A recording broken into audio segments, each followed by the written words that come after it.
Good morning, students.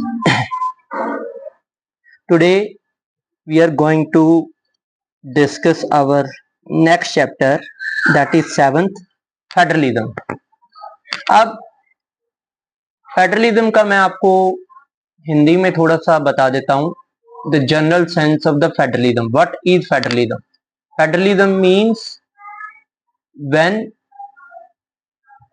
The government work with the all parts of the government of the country.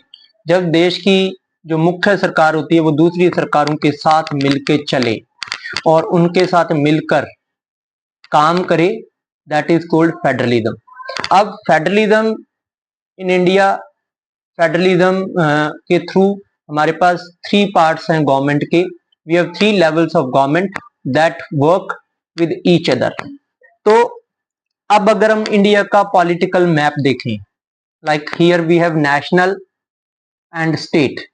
National और state government जब मिलकर work करती हैं, that is called federalism. सीधा सा हम इसको समझेंगे. और इंडिया का जो मैप है, आप 1947 फ्रॉम 1947 टू 1925 ले लीजिए. देन 1947 से 2017 जो हमारी बुक में दिया हुआ है, या 2025 की बात करें, तो जो बाउंड्रीज हैं साल दर साल बदली हैं. Year two year they have changed a lot. और जो बाउंड्रीज हैं वो भी चेंज हुई और फेडरलिज्म पावरफुल हुआ और उतने ज्यादा स्टेट आपस में जुड़ते गए और स्टेट के नेम भी बदले. समय के साथ बहुत सारे स्टेट्स के नाम भी बदल दिए गए. First when India got independent, जब इंडिया इंडिपेंडेंट हुआ था, तो हम कह सकते हैं कि बहुत सारे स्टेट ने भारत का हिस्सा बनने से मना कर दिया था. Like Jammu Kashmir, then we have Hyderabad, Junagadh. ये वाले स्टेट भारत के फेडरल सिस्टम का हिस्सा नहीं थे, लेकिन धीरे धीरे भारत के फेडरलिज्म के अंडर आ गए, भारत की फेडरल गवर्नमेंट के अंडर आ गए. तो धीरे धीरे ये जो स्टेट्स हैं, ये जो ब्रिटिश गवर्नमेंट थी जो भारत को छोड़ के गई, वो अलग तरीके का, और भारत की जो फेडरल गवर्नमेंट है, समय के साथ उसमें बदलाव हुआ. समय के साथ भारत की बाउंड्री बदलती चलेगी, स्टेट नए बनते चले गए, नए नए स्टेट बने. इवन बहुत सारे जो स्टेट्स थे उन्होंने अपने नेम तक चेंज कर लिए. और बहुत eight the time of British province बहुत बड़े बड़े स्टेट्स थे, उनमें से कुछ नए स्टेट्स निकल गए, कुछ अभी भी नए स्टेट्स भारत सरकार ने बनाए हैं. The new states like Uttarakhand, then we have Uttaranchal, Uttarakhand, Chhattisgarh, then Jharkhand, Telangana. ये जो स्टेट्स बने हैं, फिर at the time of British province से जब भारत आजाद हुआ था, तो Bombay was a state. Bombay से गुजरात और महाराष्ट्र निकला. देन वी हैव पंजाब में से हिमाचल, हरियाणा, ये निकले. तो एक तरीके से as the time goes on, India में फेडरलिज्म और ज्यादा ताकतवर होता गया और स्टेट की बाउंड्रीज बनती चली गई. नए नए स्टेट को सरकार ने रिकॉग्नाइज किया और बहुत सारे स्टेट्स के नेम भी बदले.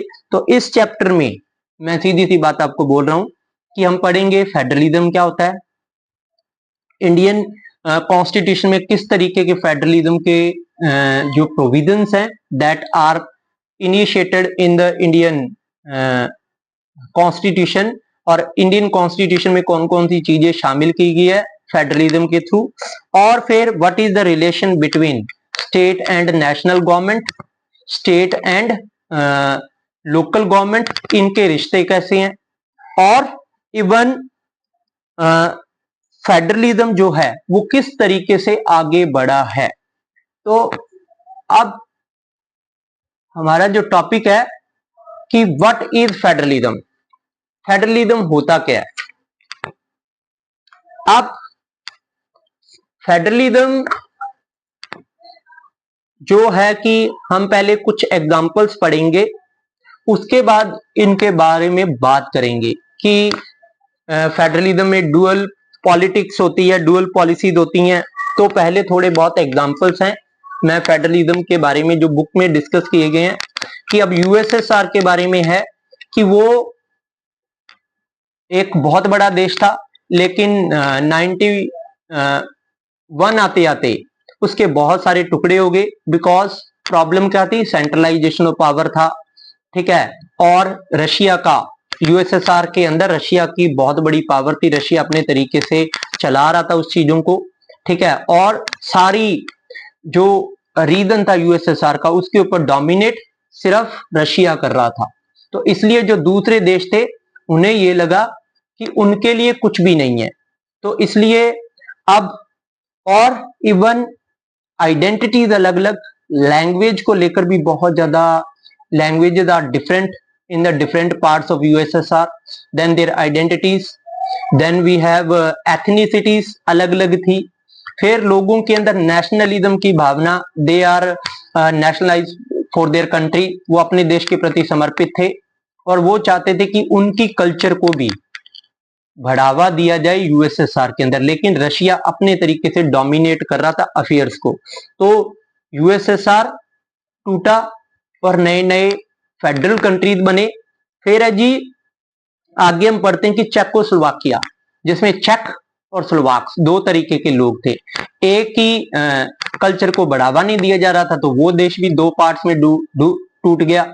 Then we have the example, brilliant example of Balkan Republic of Yugoslavia, जो इसी वजह से दूसरे देशों को रिकॉग्निशन नहीं मिला, उनकी कल्चर को रिकॉग्नाइज नहीं किया गया, उनकी एस्पिरेशंस को रिकॉग्नाइज नहीं किया गया, उन्हें वो कह दो राइट्स नहीं दिए गए जो उन्हें चाहिए थे, तो इसलिए युगोस्लाविया भी टूट गया।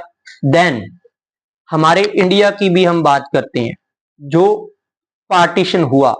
अब इंडिया का भी पार्टीशन इसी वजह से हुआ कि जिन लोगों को उनके अधिकार नहीं मिले, तो उन्हें लगा कि हमारे अधिकारों के साथ ब्रीच हो रहा है, तो they made a new country.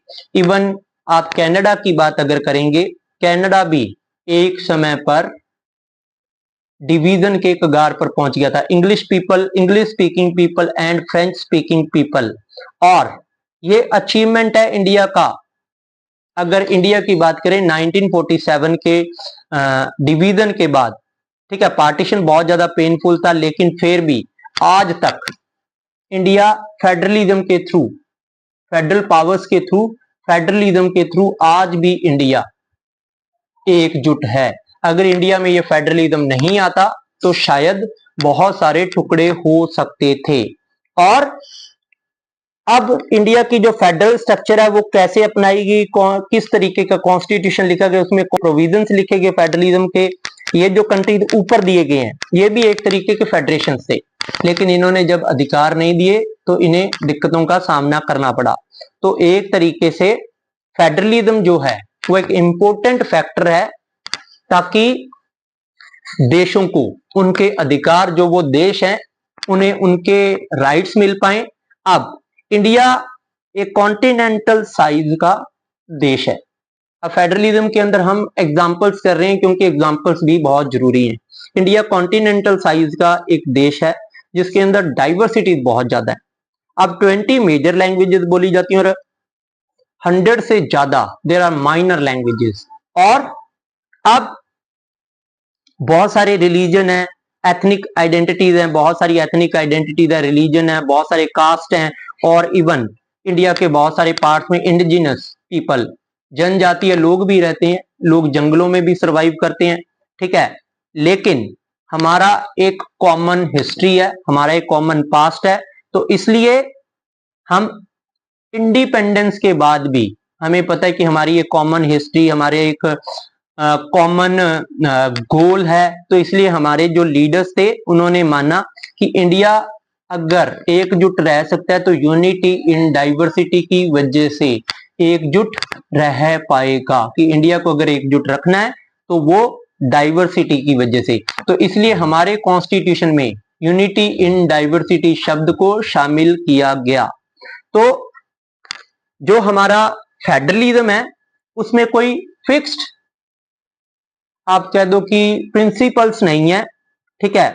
वो अलग अलग सिचुएशंस के हिसाब से, अलग अलग हिस्ट्रीज के हिसाब से या हमारी हिस्ट्री के हिसाब से हमारे देश में फेडरलिज्म को शामिल किया गया। अब फेडरलिज्म एक प्रिंसिपल है गवर्नमेंट का जो अलग अलग सिचुएशंस में इवॉल्व हुआ, अलग अलग तरीके से इवॉल्व हुआ, अलग अलग स्थितियों से इवॉल्व हुआ। अमेरिकन, अब देखिए इंडिया का फेडरलिज्म एंड अमेरिकन फेडरलिज्म। अब अमेरिका ने सबसे पहले फेडरलिज्म जो बनाया वो जर्मन फेडरलिज्म की बात कर ले हम, चाहे इंडियन फेडरलिज्म से बिल्कुल अलग बनाया। तो अब कुछ की प्रिंसिपल्स हैं फेडरलिज्म के अंदर जिनकी बात यहां हम करेंगे। What are the key principles of federalism? अब है जी पहला, टू सेट ऑफ पॉलिटीज, दो तरीके की पॉलिटीज होती हैं। इसमें एक सरकार जी नेशनल लेवल पर, one is federal government, central government कह दो, फेडरल गवर्नमेंट कह दो, यूनियन गवर्नमेंट कह दो, and one is eight regional level. तो एक नेशनल लेवल पर काम करती है, एक रीजनल लेवल पर काम करती है। फिर है जी आइडेंटिटीज की बात। अब चाहे सरकार जैसी मर्जी हो, ठीक है, लोग किसी भी कोने में रह रहे हो, उन्हें एक तरीके की सिटीजनशिप मिलेगी। जैसे इंडिया में इंडियन सिटीजनशिप आपको मिलती है, तो एक ही सिटीजनशिप। अब ड्यूअल आइडेंटिटीज की बात, दो पहचान। अब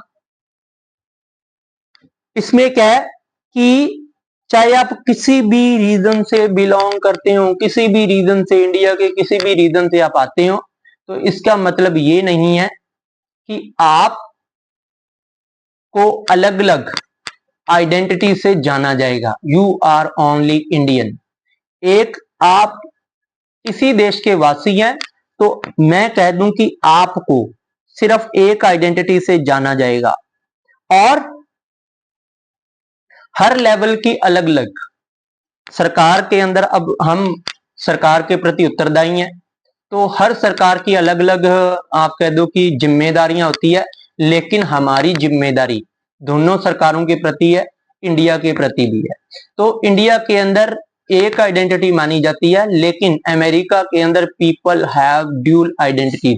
आप जिस प्रोविंस से हैं आपको वहां का पासपोर्ट भी दिया जाता है और आप अमेरिकन पासपोर्ट होल्डर भी होते हैं, लेकिन इंडिया में आपकी एक तरीके की आइडेंटिटी है।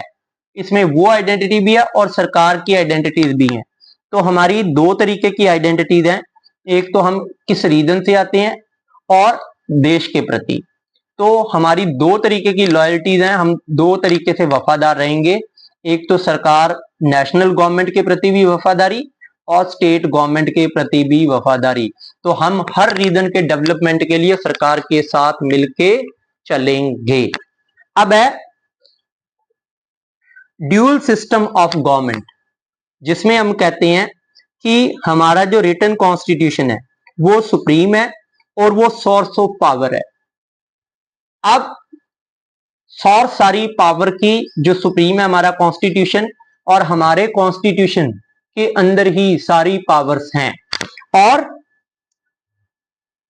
एग्जाम्पल के लिए अगर हम देखें कि सरकार ने रिटन कॉन्स्टिट्यूशन के अंदर अलग अलग तरीके से पावर्स दे रखी हैं, ड्यूल पावर्स दे रखी हैं।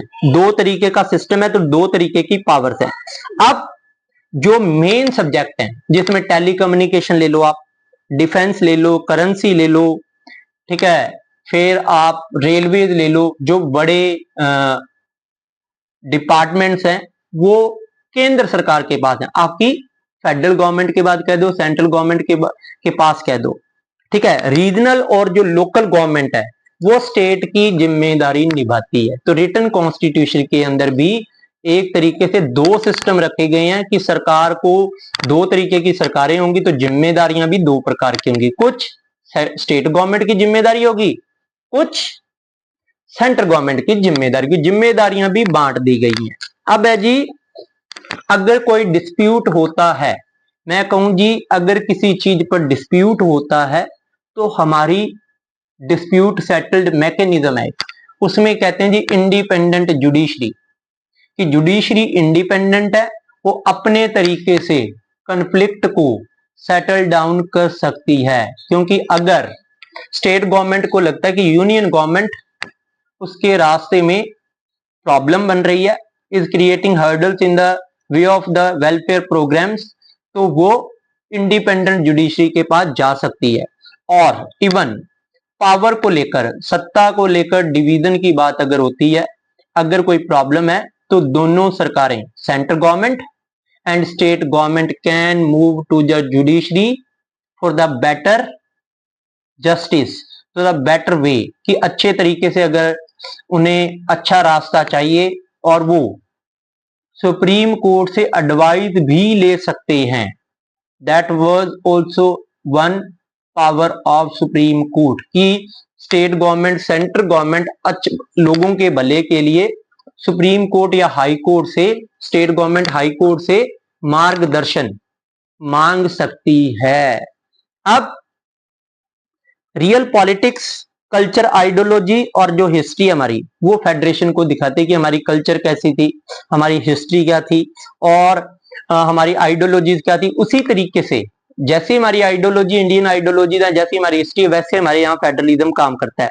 तो एक तरीके से लोगों के बीच में एक ट्रस्ट, एक कॉपरेशन की बात है, ठीक है। तो एक ट्रस्ट, कॉपरेशन और रिस्पेक्ट और एंड रिस्ट्रेंट की रुकावटें जो है, इसको काम करने में थोड़ी बहुत मुश्किलें आती है। अगर हम बहुत ज्यादा रुकावटें रखेंगे, ठीक है, तो फेडरलिज्म वर्क नहीं कर पाएगा। अगर फेडरलिज्म को वर्क करना है तो ट्रस्ट होना जरूरी है, कॉपरेशन होना जरूरी है, रिस्पेक्ट होनी जरूरी है, ठीक है। अगर कोई स्टेट या लिंग्विस्टिक ग्रुप, की अगर कोई स्टेट है या लिंग्विस्टिक ग्रुप है, यही फेडरलिज्म की बात कर रहा हूं मैं, कि इसमें अगर किसी को ये लगता है कि उसके खिलाफ कुछ गलत हुआ है, तो वो अपनी आवाज उठा सकता है। तो इसकी वजह से कई जगह आंदोलन तक हुए हैं, कई देशों में आंदोलन हुए। अगर उन्हें लगता है कि इस लिंग्विस्टिक ग्रुप के अधिकारों को स्टेट गवर्नमेंट या नेशनल गवर्नमेंट खत्म कर रही है, तो जो लोग एग्रीव्ड होते हैं, जिनके अधिकारों को तोड़ा जाता है, वो इस फेडरलिज्म के प्रति या उस सरकार के प्रति अपनी आवाज उठा सकते हैं। अब है जी, ये जो डिस्प्यूट होते हैं, इनको सेटल डाउन करने के लिए इंडिपेंडेंट जुडिशरी भी है। अब है हमारा वेस्ट इंडीज का फेडरलिज्म, थोड़ा सा पढ़ेंगे इसको, बस ऊपर ऊपर से है जो बात, कि 1958 में फेडरेशन ऑफ जो वेस्ट इंडीज, ठीक है, एक वीक सेंट्रल गवर्नमेंट थी और इंडिपेंडेंट इकोनॉमी थी इनकी 1958 में। फिर डिसोल्यूशन हुआ, टूट गए, और पॉलिटिकल कंपटीशन हुआ 1962 में इनके बीच में, और इन्होंने एक फेडरलिज्म बनाया। और 1973 में ये ट्रीटी होती है, ट्रीटी ऑफ चिगुर आर्म्स, ठीक है, जिसकी वजह से इन्होंने अपना एक कॉमन लेजिस्लेचर बना लिया, सुप्रीम कोर्ट, करेंसी, मार्केट बना ली, और इन्होंने अपने आप को कैरेबियन समाज कहना चालू करे, कैरेबियन कंट्रीज। तो इन्होंने मिलकर, ट्रीटी से सारे देश ये मिल गए जो छोटे छोटे आइलैंड्स थे, ठीक है, और एक तरीके से अपने आप को फेडरेशन घोषित कर दिया, और एक तरीके से ये मिलजुल कर काम करने लगे और मिलजुल कर रहने लगे। अब है जी फेडरलिज्म ऑफ नाइजीरिया। इनके फेडरलिज्म के बारे में आपको थोड़ा थोड़ा पढ़ना है जी। अब फेडरलिज्म ऑफ नाइजीरिया जो है, वो नॉर्दर्न और सदर्न नाइजीरिया जो थे, वो दो ग्रुप थे ब्रिटिश कॉलोनीज के 1940 में। अब जो नाइजीरियन लीडर्स थे, ठीक है, उन्होंने एक कॉन्फ्रेंस की, इबादन कॉन्फ्रेंस 1950 में, ठीक है, और इन्होंने क्या कि हम एक फेडरल कॉन्स्टिट्यूशन की, एक तरीके का कॉन्स्टिट्यूशन बनाएंगे सबके लिए, फेडरल कॉन्स्टिट्यूशन बनाएंगे, भी सेंट्रल गवर्नमेंट चलाएगी सबको, तो एक कॉन्स्टिट्यूशन बन जाएगा। अब तीन मेजर जातियां थी, तीन मेजर बड़े जातीय ग्रुप थे यहां पर, ठीक है, जो थे जी योरूबा, इबो हौसा फुलूनी, जो वेस्ट, ईस्ट और नॉर्थ को कंट्रोल करते थे, कि योरूबा वेस्ट को, इबो ईस्ट को, हौसा फुलूनी नॉर्थ को। ठीक है, तो इन्होंने अपना जो ताकत थी वो दूसरे एरियाज में फैलाने की कोशिश की। ठीक है, दूसरे रीजन से, जिसकी वजह से कंफ्लिक्ट हुए, जिसकी वजह से ये लिखा ना, attempts of major ethnic groups to spread influence, जिसकी वजह से फियर, डर की भावना भी, कंफ्लिक्ट होने लगे। और इसी वजह से जब ये इतने ज्यादा कंफ्लिक्ट बढ़ गए तो वहां पर मिलिट्री एक्टिवेट होगी। तो 1960 में जो कॉन्स्टिट्यूशन था फेडरल और रीजनल गवर्नमेंट ने, ठीक है, अब फेडरल कॉन्स्टिट्यूशन और रीजनल कॉन्स्टिट्यूशन वो नाइजीरियन पुलिस के द्वारा चलाया जाने लगा। तो 1979 आते आते मिलिट्री सुपरवाइज्ड कॉन्स्टिट्यूशन जो था उसने रोक लगा दी स्टेट्स पर कि वो अपनी एक पुलिस फोर्स बना पाएंगे। और 1999 आते आते, ठीक है, डेमोक्रेसी आ गई। ठीक है, जो रीजनल डिफरेंसेस थे, जो कन्फ्लिक्ट थे, वो एक समस्या बने हुए थे, वो आज की भी समस्या है नाइजीरियन फेडरेशन के सामने, क्योंकि लोकल एथनिक कम्युनिटीज जो है वो ऑयल रिसोर्सेज पर ये नहीं चाहती कि सरकार का कब्जा हो, वो सरकार को चाहते हैं कि वो वहां के रिसोर्सेज पर कब्जा ना करे। अब है जी जो नेक्स्ट टॉपिक हमारा, फेडरलिज्म इन इंडियन कॉन्स्टिट्यूशन, जो सबसे ज्यादा इंपॉर्टेंट है।